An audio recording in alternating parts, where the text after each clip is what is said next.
Hello, welcome to Petrochronics, a research group and extension project focused on petrochronology and its geodynamic implications. We are a group based in Brazil that also has an international network of collaborators. They presently reside in Brazil, Australia, Finland, Germany, Italy, Switzerland, and the US. Petrochronology involves several areas of the geological knowledge. We seek to disseminate it in a judicious yet clear and accessible manner. In our researches, we use macro and microscopic observations, combining fieldwork, detailed petrography, thermodynamic modeling, processes dating, geochemical characterization, and much more. From the natural record, we seek to characterize and quantify petrological processes in representative samples, generating comprehensive datasets that are interpreted considering the geodynamic processes that govern the Earth system. We want to share research, from the basic concepts to the state of the art, promoting courses, spreading work results, and providing collaborations between institutions and people. We understand that open science is vital to take down barriers to knowledge, and we prioritize the collaborative and open nature of our research.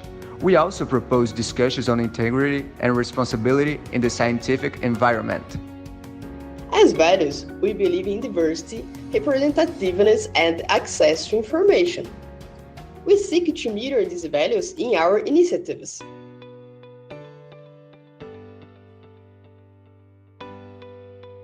On the YouTube channel, we promote the PTT Talk series, which are presentations on methodologies and advances in cutting-edge research with petrochronology.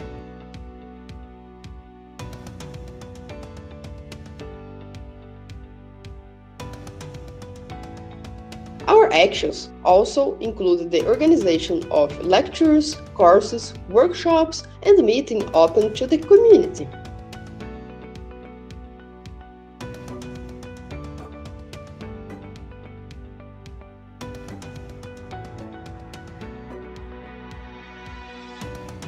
On Instagram and Twitter, we share, on Tuesdays, photos of outcrops and rocks in the field, illustrating geodynamic processes. And, on Thursdays, photos of thin sections with microscopic features with interesting minerals and textures, reflecting different reactions and petrological processes. So, if you work with petrochronology or are interested in related topics, be sure to follow us and get in touch. We want our community to grow even more. See you!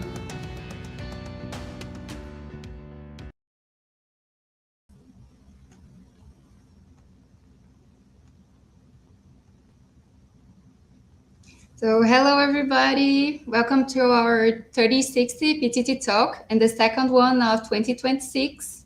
Today we're gonna have a talk with Steve Kitoga, and we are the team who will host this talk with him. I'm Catarina da Paz, a PhD student at the University of Waterloo, and I'm here with Maira Tedeschi, a researcher at the Geological Survey of Finland, also with Ciro Lacerda, who is a professor at the Federal University of the Jequitinhonha and Mucuri Valleys, and also with Mauricio Simon, who is a professor at the Federal University of Rio de Janeiro. So thank you, Steve, for accepting our invitation. It's a pleasure to have you here with us. Thank you, Catarina. So us in Petrochronics, we are a research and extension group, and among our activities and actions, we have the PTT Talk, that is a series of talk when we receive different speakers to talk about petrochronology, geodynamics, and associated topics. So today, Catarina said we have our number 36, and it's a great pleasure to have you, Steve Kitoga, with us. Welcome. Thank you. So, hello everyone. I will introduce Steve Kitoga. Steve Kitoga currently is an Alexander von Humboldt postdoctoral fellow at the University of Gottingen in Germany. researching silicon and oxygen isotope composition of Precambrian bonded iron formation and their color-environmental significance. Previously, Steve served as postdoctoral researcher at Université Clermont-Auvergne in France, investigating samarium, neodymium, lutetium, hafnium, and europium isotope compositions of Archean seafloor-derived rocks and their link with low-temperature hydrothermally. Steve holds a PhD in geochemistry from Université Clermont-Auvergne in France in collaboration with Stellenbosch University in South Africa, with a thesis focused on the geochemical signature of fluid record and recycling of silicified seafloor in the Barberton granodiorite greenstone belt terrain. Steve earned his master in geology in 2021 from the University of Johannesburg and a bachelor in geology from the Université officielle de Bukavu, République démocratique du Congo. Besides, Steve is a close friend of mine, is a colleague during my PhD, and is a real pleasure to receive you. Thank you, Steve. Thank you. Now I'm going to present the title and the short text for this presentation. It's Silicified Seafloor Contribution to TTG Formation, Insights from Oxygen and Silicium Isotopes. This talk will address Archean TTG formation for partial melting of basaltic sources and discuss whether these sources include altered surface-derived material or unaltered basalts. Oxygen and silicium isotopic data in zircons from 3.45 to 3.2 gigayears Barberton TTGs in South Africa, combined with numerical modeling, indicates the contribution of silicified seafloor-derived rocks and suggests the subduction operated at least locally since the Paleoarchean. So, Yeah. you can start. I don't know. I'm sorry.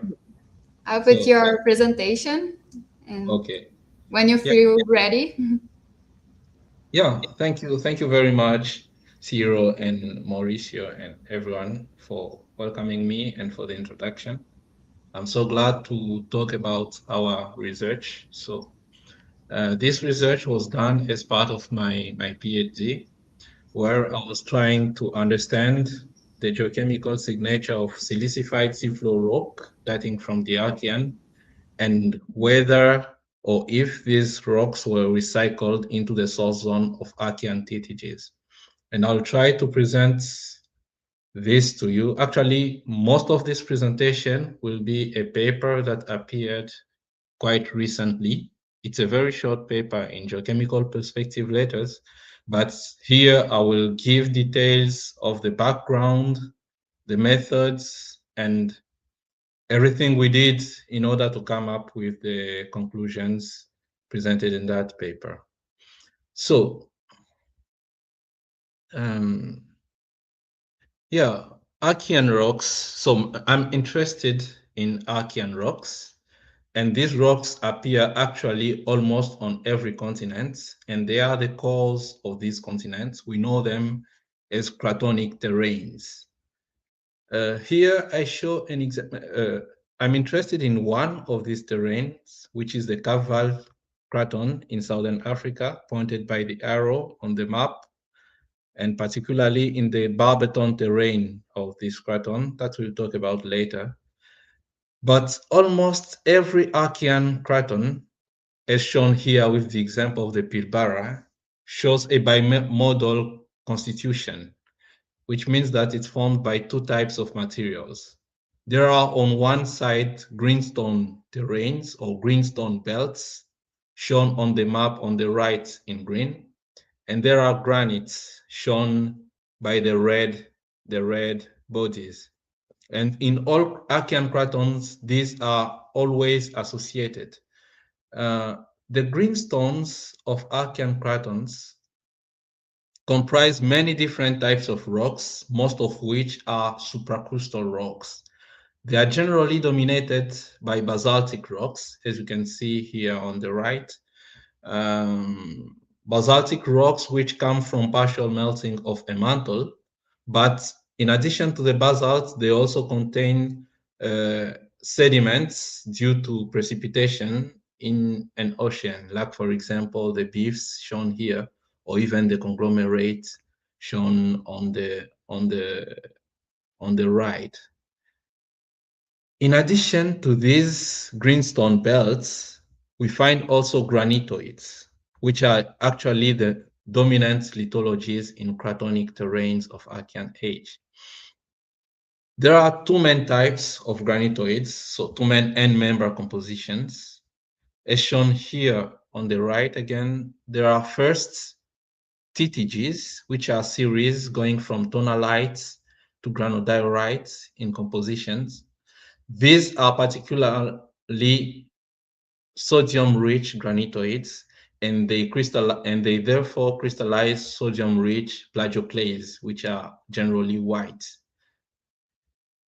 In addition to TTGs, we generally find granitic rocks that are rich in potassium. They generally form a series called GMS, going from granodiorite to cyanogranite, and which crystallize the pink plagioclase, which is autos. So when studying Archean terrains, Laurent et al. Discovered that in most of these terrains, TTGs are generally the first types of granitoids to form. And people have believed that the formation of TTGs was a warning point for the apparition of continents on Earth. So it's very important to understand how TTGs formed in order to understand why we have continents or continental crust, which is completely different from an oceanic crust on our Earth.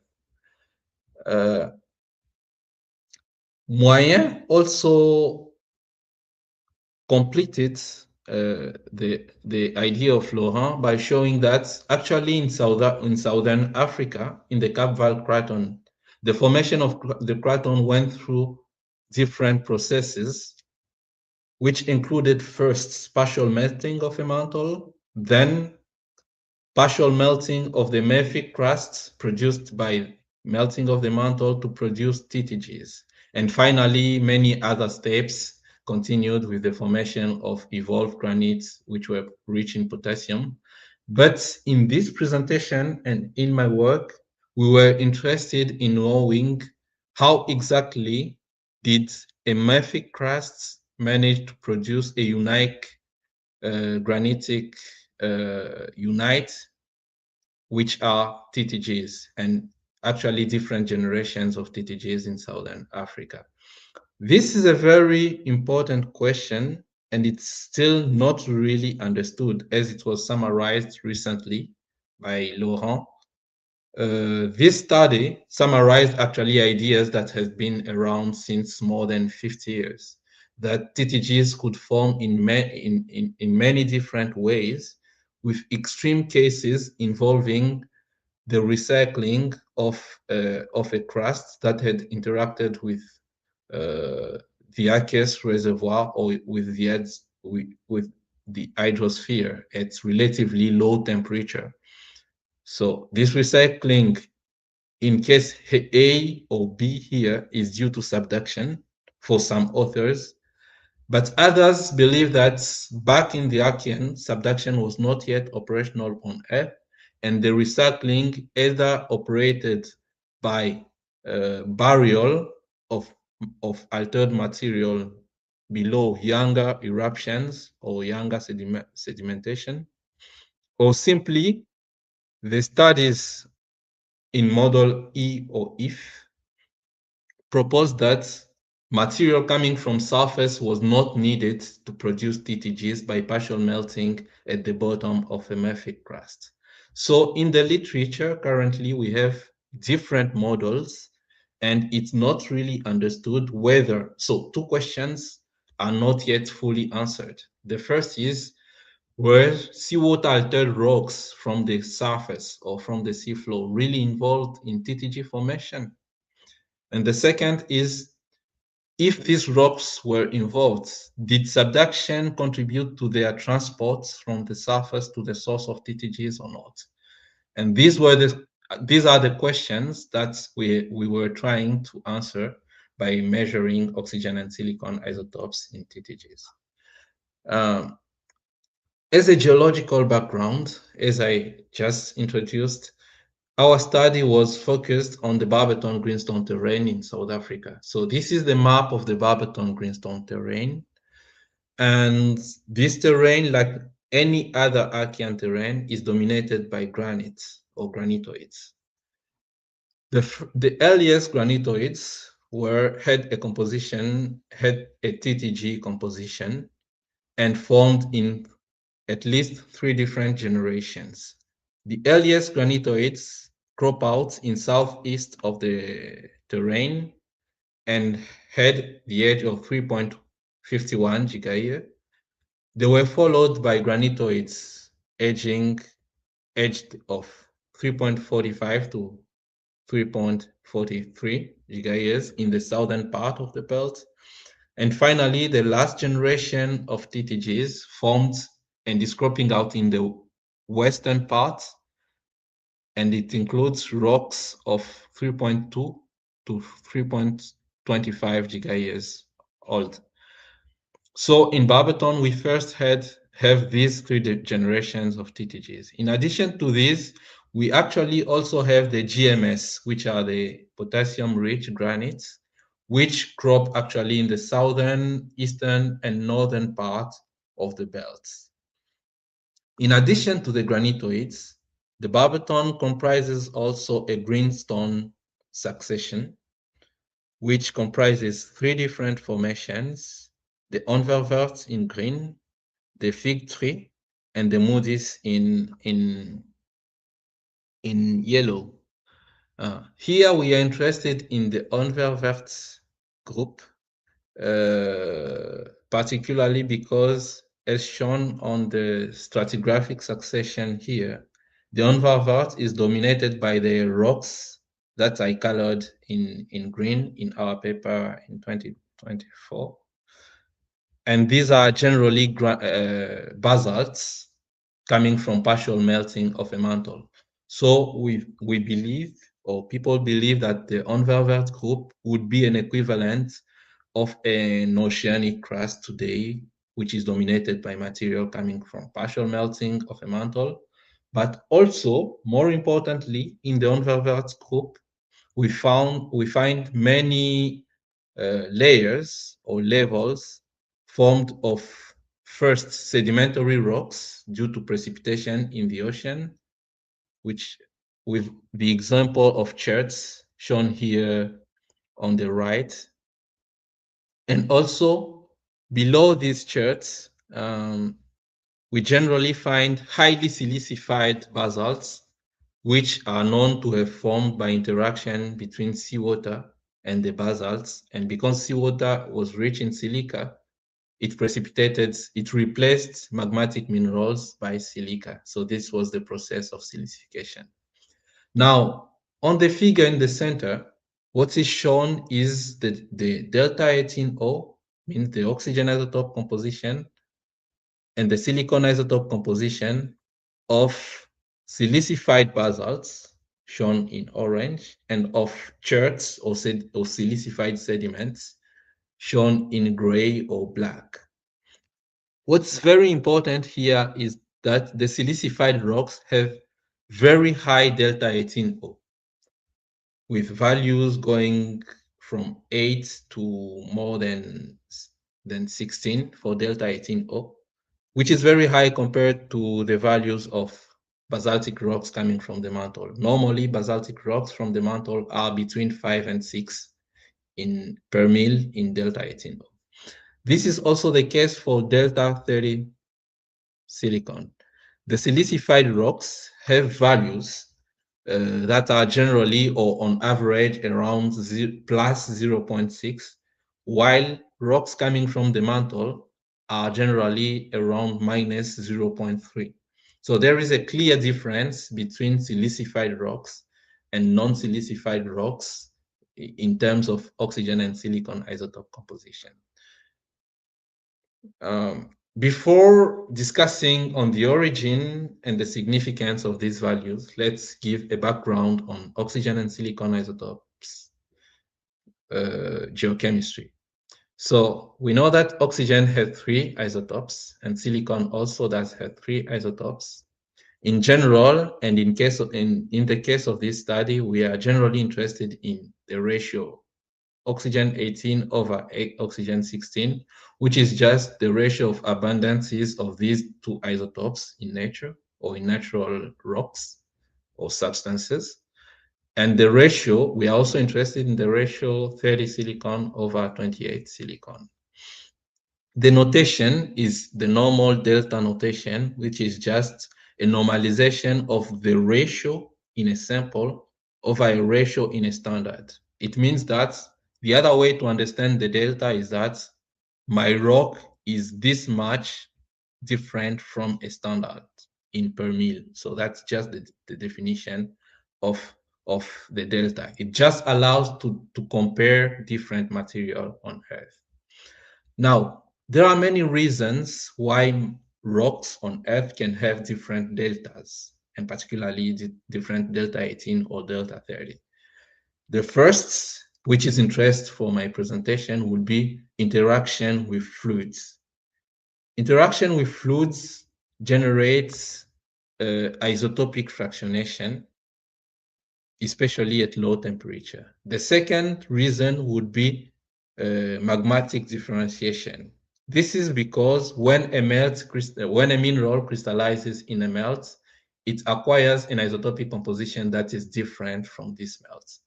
So in general, in geochemistry, we use the term cap delta to express isotopic fractionation. So cap delta between 2 substances is generally the delta 18, for example, for delta 18, it's delta 18O of substance 1 minus delta 18O of substance 2. So it's just the difference of isotopic composition of these. For example, when a zircon crystallizes from a magma, there is always a fractionation, and we'll talk about this later. So the reason why we can use oxygen and silicon isotopes to track geological processes is because different material can have different isotopic compositions due to the notion of fractionation. Now, back to the case of silicification in the Archean, Abraham and co-authors had already showed that when seawater-derived fluids circulated in the upper part of the Archean craton, they produced higher delta 18O and higher delta 30 silicon due to exchange of isotopes between the fluids and the rocks at low temperature. So this is the reason why oxygen and silicon are very different in silicified rocks compared to non-silicified ones. And this is the main reason why we can actually use oxygen and silicon isotopes to track the recycling of rocks coming from the seafloor into the source zone of Archean TTGs. Now, to do this was done before already by many people that I don't cite here, but I just show a compilation in our paper, and references are shown there. People have measured the oxygen isotope composition of zircon. Why zircon? Because zircon easily preserves the isotopic composition of magmas. That's what we generally believe. So the assumption that people who measured the delta 18O of zircon here on the right graph, and this is for Barberton TTGs, these people believe that if seafloor-derived rocks were present in the source zone of these TTGs, their delta 18O would be higher than that of mantle zircon, shown here in pink. So when they measured the delta 18O in Barberton TTGs, they found that all the TTGs that were older than 3.23 were within the range of mantle zircon. And this was done by Wang, who concluded that it means that before 3.23, no silicified rocks were present in the source region of Barberton TTGs. So he proposed that the recycling of seafloor rocks into TTG source started around 3.23 in the Barberton. Contrastingly, people who analyzed silicon isotopes, and this is the study of Deng or André in 2019 both, when they measured bulk rock TTGs, they found that the delta 30 silicon here on the right is generally higher than the value that would be expected if there was no seafloor-derived rocks in the source of these TTGs. They concluded that since the early formation of the Barberton TTGs, their source had always comprised seafloor-derived signatures. So this is a contradiction between oxygen isotope composition in zircon and silicon isotope composition in bulk rock. To answer this contradiction, Ley proposed to measure the two isotopes from zircon only. So he measured both isotopes from the same zircon. But because he didn't have any reference for delta 30 silicon and zircon, after analyzing zircon, he recalculated the delta 30 silicon of melts by considering an isotopic fractionation between zircon and melts. That's why here on y-axis, you see in his paper, he showed delta 30 silicon melts. But in any case, Wang found the very same results that were already published in the literature, which is that for zircon, for TTGs that were older than 3.23 gigayears, these are the blue and red or pink ones, he found that their silicon isotope is not within the range of mantle-derived melts, which means that their source should have some silica coming from the surface, but their delta 18O in zircon is within the range of mantle zircon. And it means that oxygen didn't capture the seafloor-derived signature. The contradiction is confirmed by measuring the same material, which is zircon. But he also confirmed that when we have younger TTGs, in yellow here, oxygen and silicon are both outside the range of mantle-derived melt or zircon, confirming that silicified rocks were present in the TTG source back then. So he proposed the idea of decoupled oxygen and silicon isotopes in TTG source. Decoupled in the sense that they didn't come from the same source. And he gave his explanation. But here we were questioning this decoupling. How did it happen? Or is it real? In fact, one reason why we question it is because they don't really use the same reference. For oxygen, for silicon, they consider melts, but for oxygen, they consider zircon. And the question is, what about recalculating a reference for both isotopes and use the same material, either melts or zircon, and see if we really keep the same inconsistency between the isotopes? So, in fact, in the literature, this figure is cumbersome. It comes from the paper of Trail, which was the first to measure oxygen and silicon from the same zircon. And Trail already had proposed one reference for zircons that reflect a mantle signature. And he proposed this by analyzing a gabbro, shown here in black, a Duluth gabbro from the US, which comes from the mantle and which contains zircons. He found that Zircons in this gabbro are actually around, for example, minus 0.4 in delta 30 silicon. And this could be used as a reference of also for Archean TTGs. That was his proposition. But in any case, we note that so far, no experimental or numerical estimates exists for a zircon isotopic composition representing a specific source rock, and particularly a non-silicified or a silicified basalt in the source of TTGs. This is the problem that doesn't allow a clear interpretation of the data, although we already have a lot of analysis of natural samples. So to contribute to this debate, we went in the Barberton and collected samples from 2 different generations of TTGs. One generation before 3.2 in the south, these are 3.4 TTGs, 45 TTGs, and one generation that is younger in the west. We collected a total of 10 samples, but we made sure that our sample cover the full compositional variation of TTGs. So they go from tonalite. Here in the right, you can see tonalite are blacker, to granodiorite and member, which is kind of whiter because it's richer in white mineral. And our samples came from 4 different plutons in the Barberton. After sampling, we did a lot of analytical work that I tried to summarize on this slide. So we first measured the major element compositions. So we prepared rock powders, of course, then major elements by XRF in Stellenbosch in South Africa. Then we measured Berg rock delta 18O in Switzerland, in Lausanne, by gas source mass spectrometry. Then we measured zircon. We separated zircon, mounted them first in epoxy.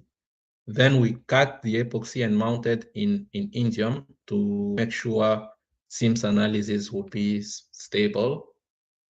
And then we measured delta 18O of our zircon samples using the SIMS, the Swiss SIMS in Lausanne. The zircon were mounted with 91500 standards to ensure correction of instrumental fractionation.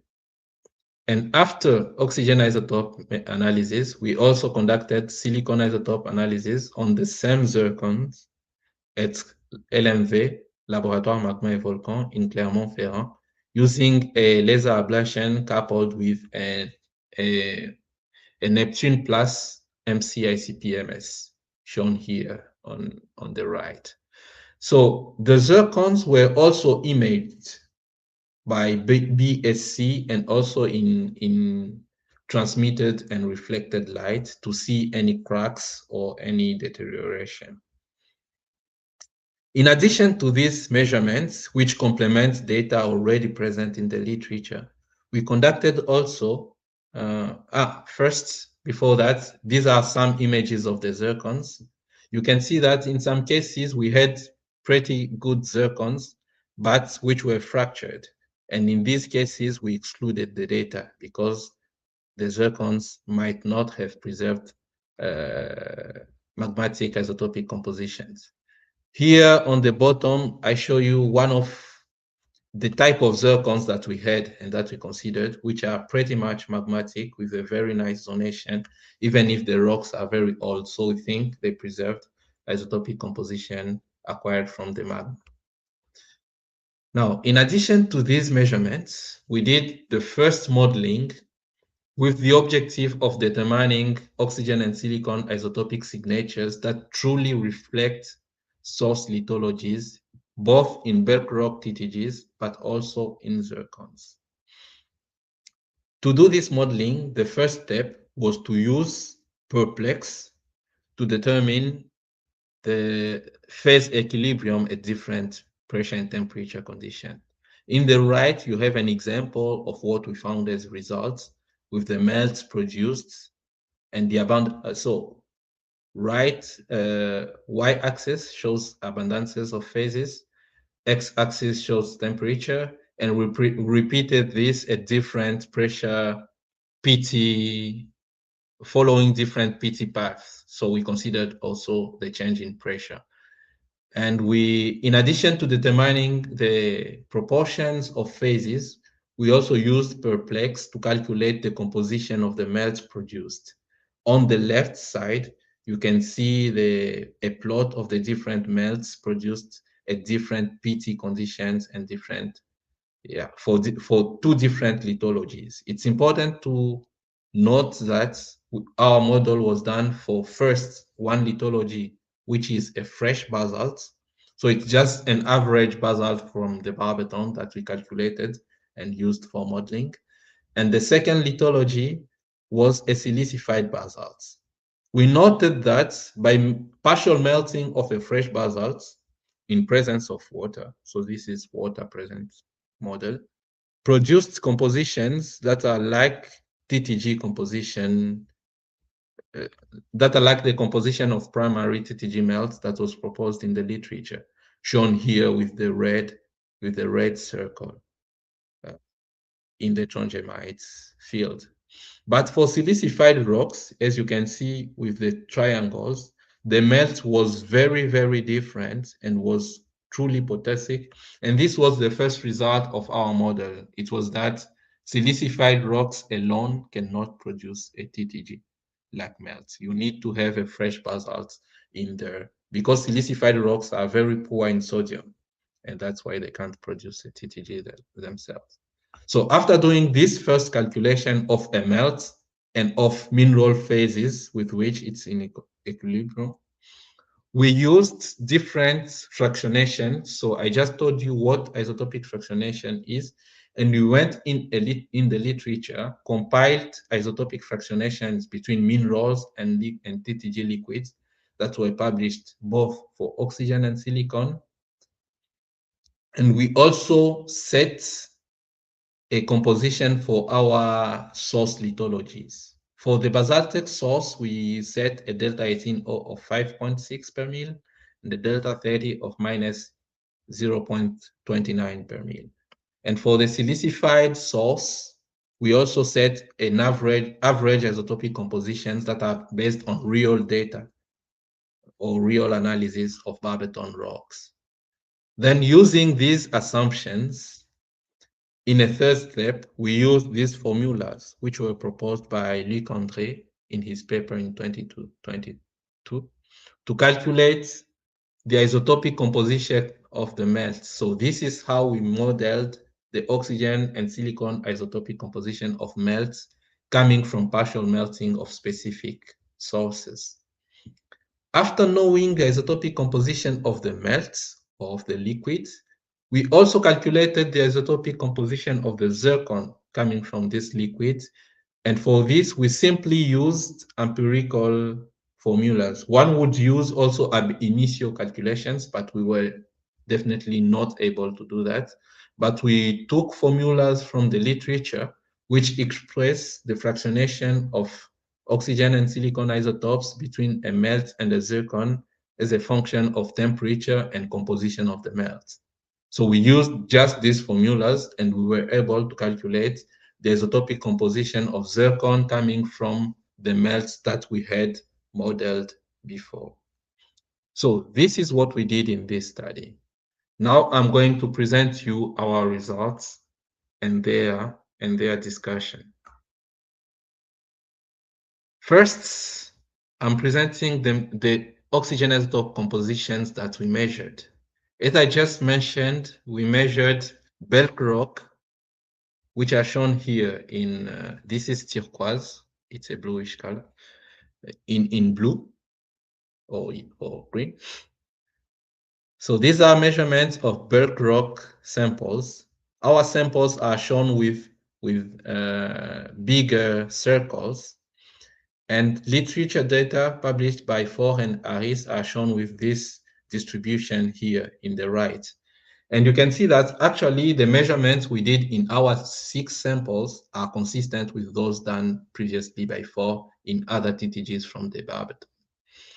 For zircons, so x-axis, I forgot to tell you, x-axis is the SiO2 content. You can see we measured rocks with various SiO2 content because we were willing to integrate the variability of TTGs.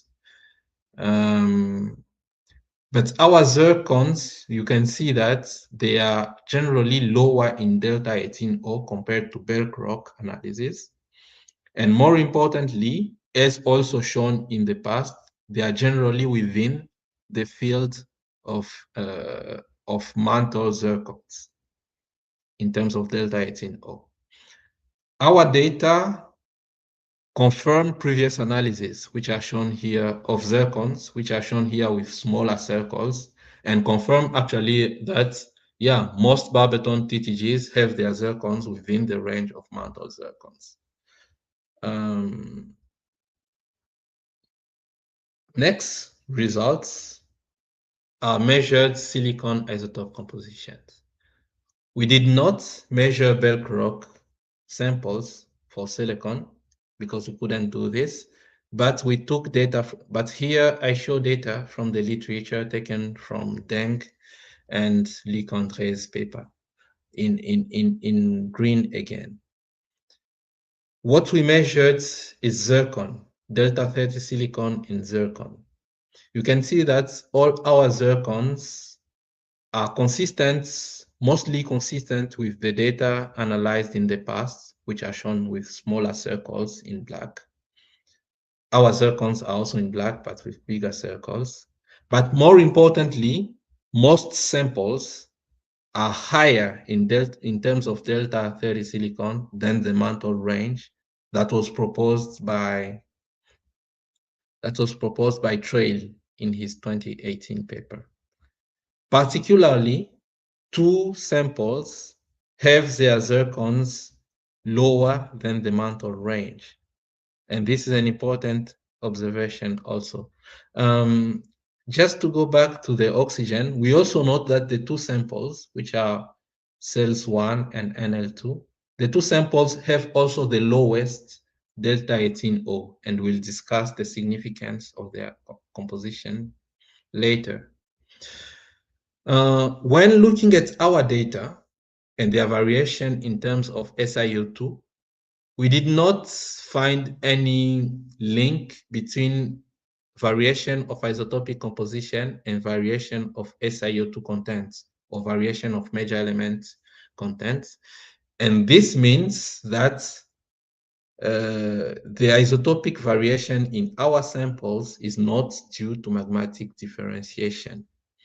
We think, and that's what we will try to explain, we think this variation is actually due to source heterogeneity, which means that in the source we had different lithologies.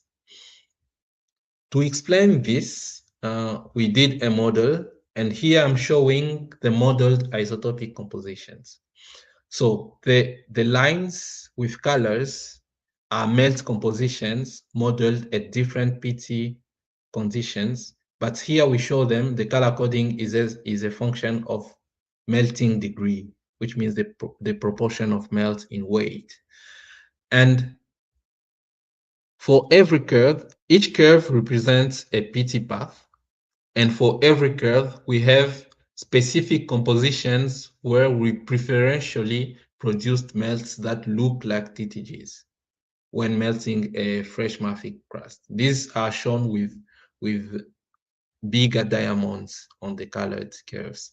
So we consider that these are the conditions where a TTG-like melt could produce, and we considered only those compositions in the later discussion in our paper. In black and gray, the gray lines show zircon compositions that we calculated for the different melt compositions, and the black diamonds show the zircon compositions that we model for the melts that we produce. In A, you have the delta 18O for considering a fresh mantle-derived mafic source. And in B, you have the compositions obtained for melts and zircon, considering a silicified mafic source. You can see the difference here. The zircons modeled for fresh mantle-derived source are within the range of mantle zircons, but only at the lower end of this range. So they range between 5.1 and 4.8, 4.8 and 5.1 per mil in terms of delta 18. But the zircon modeled when we consider a silicified source are very high in terms of delta 18. They are around 12 or more than 12 actually per mil. We did the same calculation for silicon isotopes. And here again, it's the same figure, but just changing the y-axis to delta 30 silicon. Again, we show the compositions of the melts, the likely compositions with stronger diamonds, and we show the composition of the zircon. More importantly here, and this is an important observation, we note that zircon reflecting a mafic source for the TTGs are different from mantle zircons in terms of delta 30 silicon. So this questions the previous assumption that we could use the range of mantle zircon to identify if silicified rocks were present in TTG source or not. And again, of course, signatures here in what I call D here, signatures reflecting a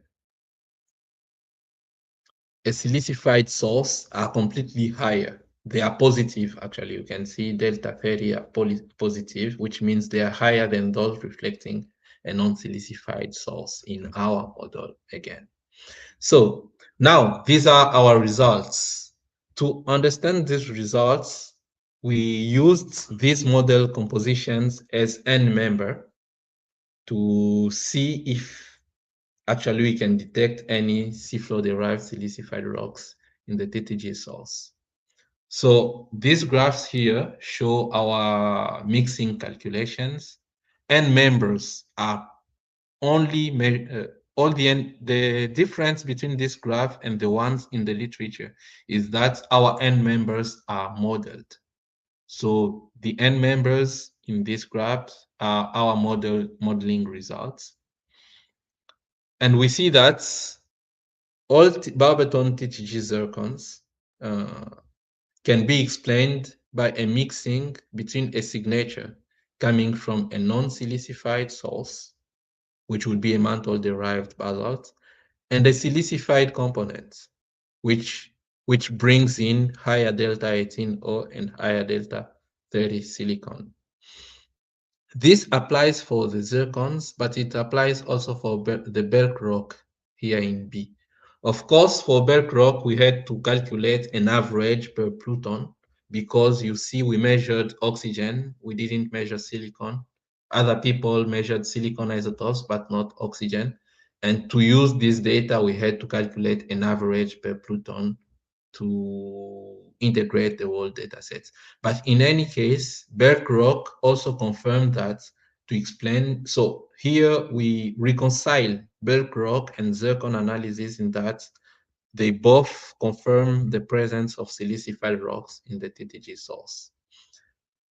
We estimate a proportion of these silicified rocks to around 30% in the TTG source. And more importantly, we found two samples which seemed to have captured a source. So the most dominant source, which was non-silicified basalts. These samples seem to reflect a melt that came from that source and never mixed with silicified components. So this is probably exotic, but at least it confirms that the mixing could be real and that we could also preserve some end member locally. More interestingly, actually, we compiled delta 18O and delta silicon in 30 silicon in zircons from Archean terrains, and we find that they are all generally higher in delta 18O and delta 30 silicon than what we would expect if silicified rocks were never in the source rock of the TTGs that produced this, in which the zircon crystallized. So this probably means that silicified rocks coming from the surface have almost always been present in the source region of TTGs. So now we have answered the first question. I hope I have convinced you that rocks coming from the surface were present at least in the source region of all Barberton TTGs that we have analyzed. And I have also shown you that previous assumptions using mantle zircon as reference should be taken with some more attention. Now, the major question was, now that we confirmed that rocks coming from the surface were in the TTG source, we can answer the second question, which is how were these rocks transported there? There are these different geodynamic scenarios, and they can all explain the recycling of these rocks actually. In the first scenarios, A or B, or even C and D, simple subduction, as we are seeing it today, could have transported these rocks. In the other scenarios, E and F, we don't need a subduction-like process, but at least we need the seafloor rocks to have been transported to deeper parts of the crust. And this is possible also if very huge volcanic eruptions were able to bury these rocks quite rapidly until the temperatures and pressures where they could partially melt, or until the lower crust where they could be delaminated, as shown in E. It's very hard to use isotopic data alone to answer this question. We need to recognize this. But when we look at everything we know about the Barberton, we are lucky it's one of the best studied Archean terrains. We can probably discuss. For example, Moyer in 2019 used the Lutetium hafnium systematics, or actually he compiled data from the literature. He didn't measure all the data, but he concluded that the source of the TTGs must have come from the mantle, either a depleted mantle proposed by either a slightly depleted mantle proposed by Martin Guitreau, shown here by the chocolate line, or a normal depleted mantle, shown here by the yellow line. Whatever depleted mantle is considered, the TTG must have come from a source which was removed from the mantle less than 300 million years after partial melting. This is a strong constraint because it shows that the source of these TTGs was not a spectacularly old rock, old basalt. It was just a basalt that was not really that old. And actually the rocks cropping out in the Onververt group, shown here in green, that I was talking about at the beginning, could be a potential part of this source, could have contributed to this source. So in our study, we made the assumption that the rocks that we find already in the Onververts are actually equivalent to rocks that were recycled to the TTG source. Now, using this, we can discuss what is the most likely process to recycle this source into the silicified rocks into the TTG source. By studying the Onververts rocks, shown here in the right, with the stratigraphic succession, studies have shown that these rocks are not really highly metamorphosed, and these rocks show a normal stratigraphic succession with older rocks at the bottom and younger ones at the top. And this succession was continuously formed over a period of almost 300 million of years. So there was no perturbation of the crust, which would be expected if a catastrophic delamination destroyed part of this crust at some point to produce TTGs.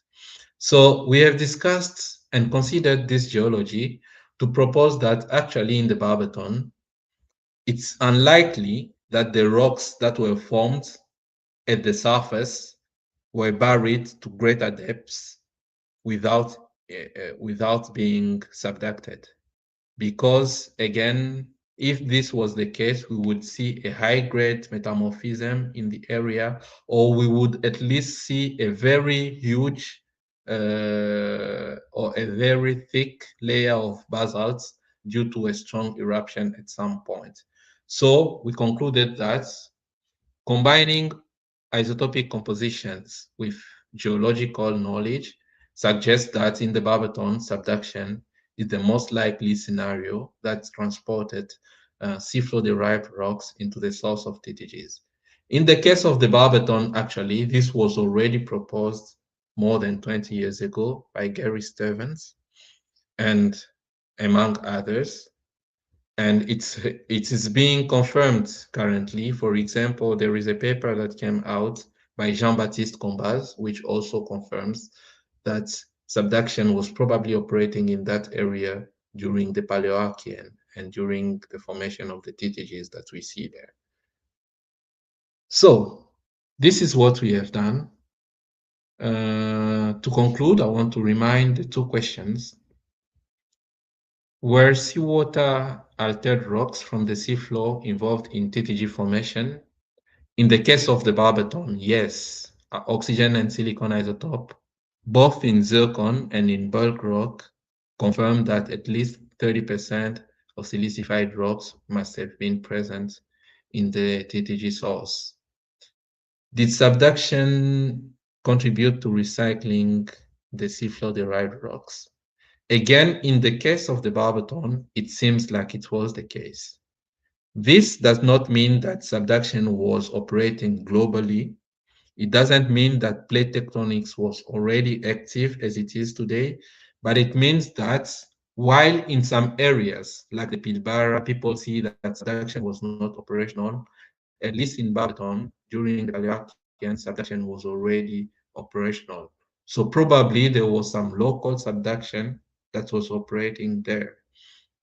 Now, I want to insist on future work here.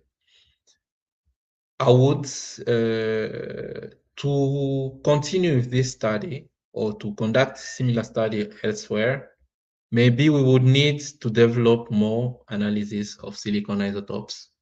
You can see the error bars. We generally show 2SD as error bars. Here it's actually 2SA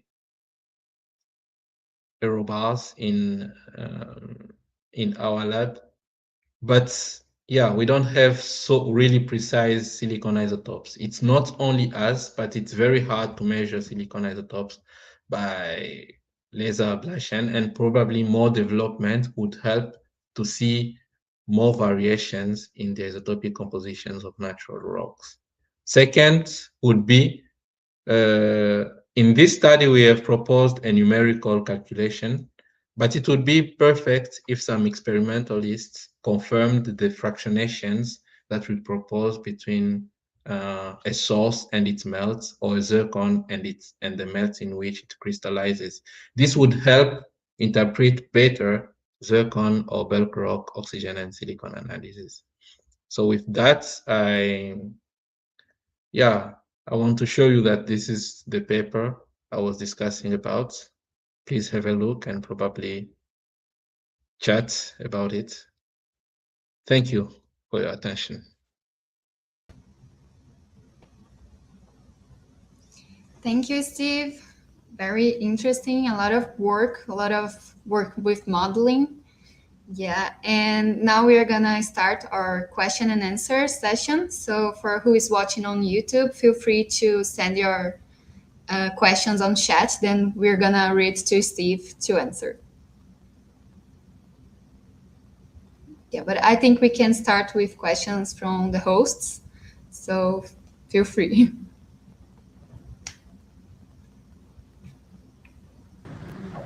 I have a question. Thank you, Steve, for this presentation. It was so great. So, since your model shows that mantle-like zircons can actually mask at 30% of contribution from silicified seafloor, should we officially redefine the mantle zircon range for the Archean, do you think? So this is a very interesting question.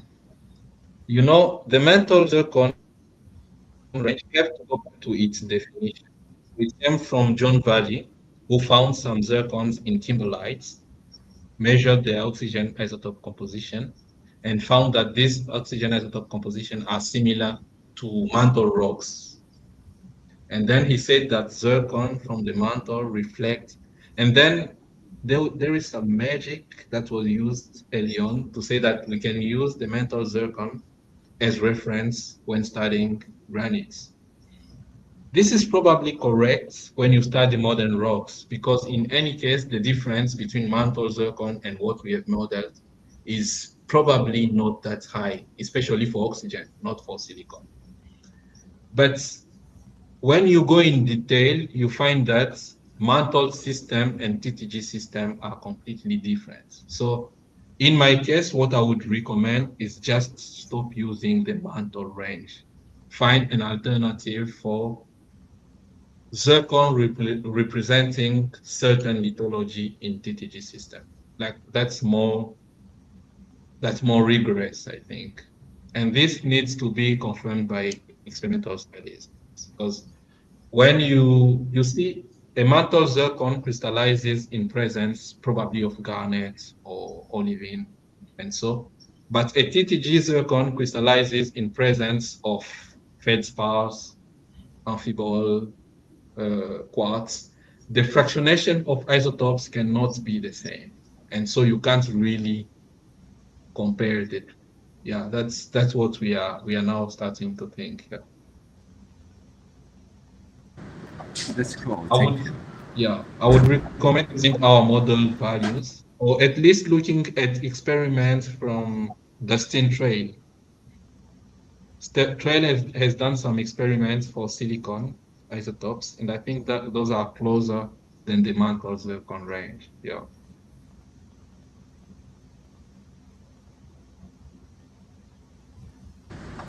Sounds good, Steve. Great job. Yeah. Steve, congratulations for the talk. It was very interesting to see all the approach with the isotopes and the modeling. I think just to make sure I didn't miss anything. So for the modeling, to estimate like the composition of the melt, you used the fresh basalt and the silicified, right? And when you come to this conclusion that you have like 30% of silicified rocks, this comes from the modeling, and is that compatible with the rocks that you have in your section? Like, are there outcropping rocks with this composition? At the same proportion. Mm-hmm. Yeah, with this 30%. Yeah, great question. Yeah, this is no, they are not. Definitely, we have more fresh basalts in Barberton than silicified ones. And we have been thinking about this, and the conclusion was that probably silicified rocks are easier to melt. Mm-hmm. So they have gone. Yeah, so they have fully melted, while the non-silicified one didn't really melt. And that's why. So you see in our model, for example, you'll see that our silicified rocks met only to 30%.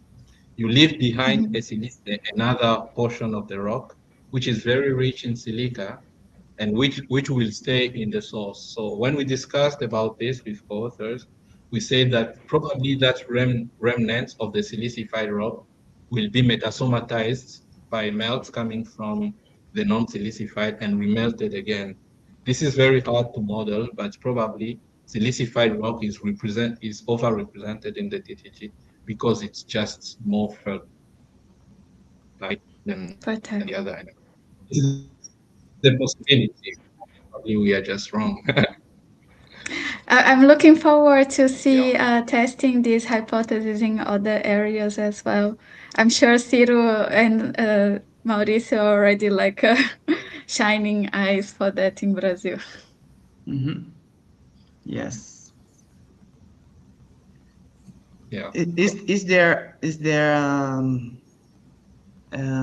recommendations to sampling these rocks that you study? What are the recommendations? Um, um,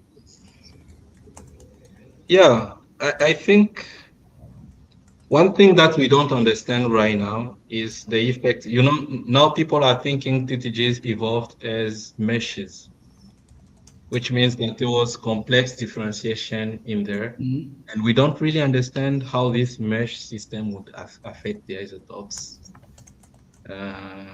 We had one question with the reviewer, for example, asking if we looked at CIA correlation with oxygen or silicon isotopes. Luckily, we didn't have any, but probably it would be great to look at how isotopic evolution is reflected in major element evolution or mineralogical evolution or even texture evolution. And I think sampling as much variety at the scale of a Pluton as possible would help understand better. I think so. And especially Plutons that are well studied geologically. It means you know what was the earliest phase, what is the latest, what were later Venus or injections. If you can integrate all that before doing the isotopic study, I think it would be great, and it would help better understand the significance of this. Yeah. Mm-hmm. Thank you. You're welcome. We have some comments and questions in the chat. The first one is from Roberto. My congratulations to Steve for his excellent talk and for the organizers. Thank you to Cyril for the invitation. And also Roberto has a question. Is it possible to generalize the influence of silicified mafic crust in the origin of TTG melts, or Barberton is just a specific case? Yeah, great question. Actually, the first papers that proposed this were, the first paper was from Lee, who did a study in Barberton. But the second one was a group of who measured TTGs from everywhere almost in the globe, and they found high delta silicon in this. So people are thinking this is a global scenario. What it means is probably that silicification was a very important way of altering the crust than it is today, or than it is after the Archean. But we think it's a general process, but we need to measure more TTGs. So far, all TTGs that have been measured, including some analyses that were measured by Murphy in 2022, they all show this shift to higher delta silicon. So yeah, it seems to be a global property, at least during the Paleoarchean. Yeah. We also have a comment from Luisa. Really great presentation. Congrats. Ariella is also sending thank you for your presentation, Steve. And we have some comment and sorry. From Professor Leo Gonçalves from Ouro Preto. Congratulations for the nice presentation, Steve. What's the role played by banded iron formation in the TTG genesis? Or is there any influence on its TTG formation?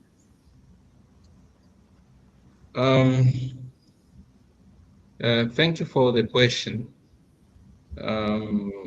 I looked a lot at traces of surface coming rocks in TTGs during my PhD, and I haven't seen any works suggesting that BIFs were very important contributors. While we find, so when you look at Archean terrains, like in Barberton, used Barberton, you find that BIFs are there, but they start forming at certain points. They start forming around 3.2 and not on the seafloor. They form when the terrain has evolved into a a relatively stable craton. And BIFs are not present. BIF signature is not really present in Barberton TTG. On other terrains, I don't know, but so far, I think BIFs were not shown to be important contributors to TTG source. So I don't know if they were, probably BIFs were not so abundant on the seafloor, because we have to imagine that we preserve many things of the Archean earth, but not all these rocks were on the seafloor. Probably BIFs formed in a context that was not easily subducted. Probably more on the platform or in continental basins, but no, BIF were not involved. So far, we don't see any trace of BIFs in Barberton TTGs.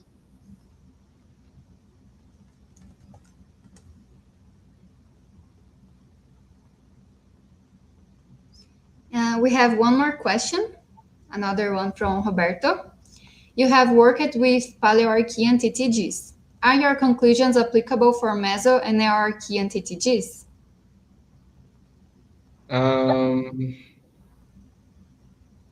Yeah, this is a very hard question. I don't know, actually. I don't know. I haven't read a lot. The problem with Meso and Archean is people find that composition of everything is changing. Even the silicification we are talking about is very rare in Neo-Archean rocks. Probably in Abitibi, some people have reported it.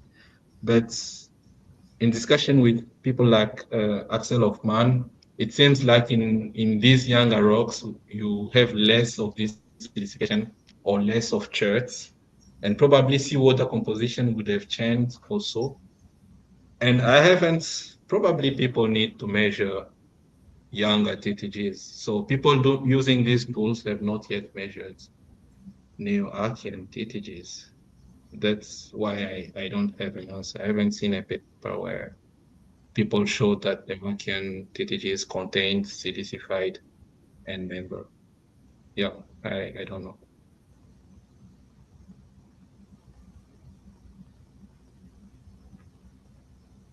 Roberto is on fire. So he sent another one. You have employed in your illustrations the classic distinction between TTG formed at different pressures. Smith criticizes. What do you think about his criticism? So yeah, that's a great question. Smith is criticized this because he showed that, and that's what I was talking about, he showed that differentiation in the mesh due to formation of new minerals or due to precipitation of new mineral or accumulation could explain the geochemical signatures that were used to define high pressure or low pressure TTGs. But in our study, actually, having this in mind, we tried to see if difference in SiO2 composition, which would track the accumulation of minerals like amphibole or plagioclase, we tried to see if it had any influence on variation in isotopic composition before linking it to the source. And in the case of our samples, there was no correlation between variation. So even if Smiths would be right, that the change in elemental ratios like strontium over yttrium are not really reflecting pressure, that conclusion has no implication on our isotopic composition, because in any case, isotopic composition doesn't change with those factors. So, yeah. So I have a quick question to Steve. So, Steve, what do you think about Pilbara geodynamics? Since it was argued that vertical tectonics is more likely than subduction, and what do you expect for the isotopic compositions of zircons from there? So, I think the case of Pilbara is quite confusing because there is quite a lot of, we have to admit that people have shown geological evidence that there seems to be these vertical movements. Geologically, we can see it. Then, this vertical movement could also transport material into the TTG source, especially if there was a silicified source, a silicified seafloor that was first buried up to, let's say, 15 kilometers, it could be uptaken by the subduction. Probably the subduction was the case, but again, I've never done field work there and never worked with Pilbara. So we think probably, from what I've read, it seems like Pilbara shows vertical. But we don't think that was global either. It was also probably local. So I agree that it was probably vertical. And that's what we say in our paper at the end. We say that there are evidence of vertical movements elsewhere. But I don't know. Probably someone would measure silicon isotope. We don't have silicon isotope data on Pilbara TTGs though. So that would help, especially coupling silicon isotopes with other radiogenic isotopes that can track the age of this source would be helpful. Yeah. Thank you very much. Go ahead. Go ahead, Mauricio. I want to make a question. How do you explain this much of silica to be part of this hydrothermalism in the oceanic crust, and why is that so common in the Paleoarchean and not later? This is a great question. It's always frustrating that I don't have an answer. But first, when you go into Paleoarchean succession, you always find cherts, beefs, and commonly these silicified basalts. This means that, and people have been saying this since a while, that seawater was close to saturation in silica. So your question is, where first was this silica coming from? I don't know. Some people have said erosion of continents, but then most people think there were no continents back then. Other people, like, for example, Luc André, thinks that hydrothermalism was bringing this silica, actually. There was highly unsilicified levels within the crust. So when the fluids were going down, at some point they were reaching a condition where they start dissolving silica from the crust. And when they come back to the top, they will precipitate this silica and create highly fertile silicified rocks. And they eject part of this silica into the ocean. But the cycle of silica is not really understood. And this is the problem of my current postdoc. That's why I'm studying surface rocks like this to know where the silica was coming from. And I'm using triple silicon and triple oxygen to see if we can see the trends leading to different silica pathways. So it's not an answered question. I met with someone recently who thinks that the difference between Paleoarchean and today in terms of silica cycle was due to very high CO2 content in the atmosphere. So he thinks very high CO2 played as a buffer, and it changed completely the reactions between the hydrosphere and the lithosphere, such that silica became very easily mobilizable.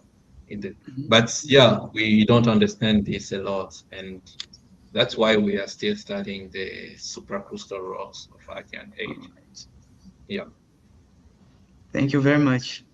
You're welcome. Thank you so much, Steve. It was really great talk and discussions. I would also like to thank everybody from the audience for these very interesting discussions, and to our hosts. And Katarina has some message for you too. Yeah, I need to say for all you, stay tuned for the updates on our social media, because next month we'll have a talk from Chris Yakinchuk, and it will be on the second Monday of the month. So it's gonna happen in May 11. So yes, so stay tuned for the updates. Yeah. Thank you, everybody. Thank you. Thank you. Thank you, everybody. Bye.